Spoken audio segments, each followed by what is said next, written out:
7 heures ce dimanche. Une importante colonne de fumée noire assombrit le ciel jocondien. 32 pompiers sont à pied d'œuvre pour tenter de maîtriser ce qui est devenu, en quelques minutes seulement, un feu généralisé. 2 grandes échelles, 5 lances et 2 heures de travail seront nécessaires pour circonscrire l'incendie. Pas de victimes.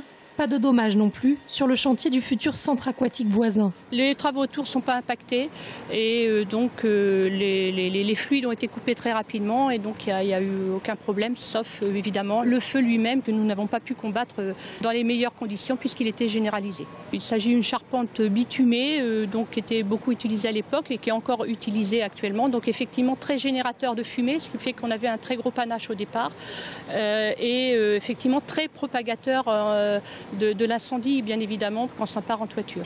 Après celui de la toiture, d'autres effondrements sont à craindre. La municipalité a mis en place un périmètre de sécurité. Elle réfléchit déjà à des solutions pour remplacer ce gymnase primordial pour la vie locale. Ce que l'on peut constater, vous le voyez derrière moi, c'est la destruction totale du bâtiment. Il y a une quarantaine d'années, il avait fait l'objet de quelques réfections dernièrement. Mais c'est surtout, j'insiste là-dessus, un outil très important pour le quartier, pour la ville.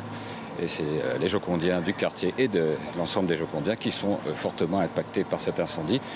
La suppression de cet équipement va toucher notamment les scolaires et les associations nombreuses qui étaient utilisatrices. Une enquête est en cours pour déterminer l'origine de l'incendie, accidentelle ou criminelle.